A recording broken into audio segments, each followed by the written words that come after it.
I just want to bring in for a couple minutes here Attorney Brian Claypool, who has been watching this with us. So he faces, on the wire fraud charge alone, as much as 20 years in prison. Brian, what's your reaction to this verdict?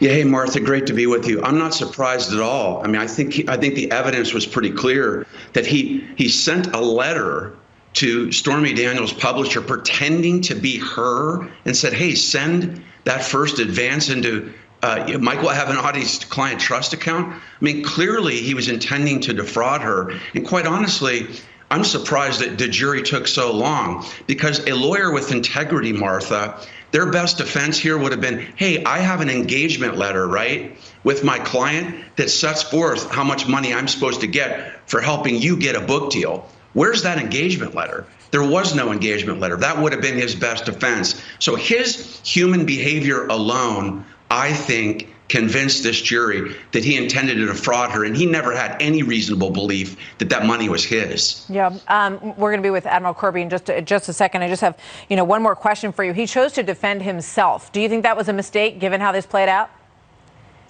I think it's always a mistake to have a defendant represent themselves. Mm-hmm. I think you need a neutral voice to advocate for you, because jurors they're going to have trouble believing you, Martha, because you're advocating for yourself. That's human nature. You're going to say that I'm innocent. So I think that was a big mistake. And by the way, he's in a ton of hot water out here in California too, for allegedly stealing millions of dollars from clients, and also for bank fraud and bank fraud and bankruptcy fraud.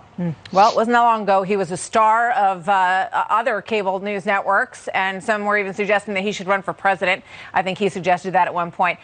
Brian Claypool, the story of Michael Avenatti, a major fall from grace for him as he's convicted today on wire fraud and aggravated identity theft. Mike, thank you very much, Brian. Good to have you jumping in here for us on the breaking news. We appreciate it. Thank you.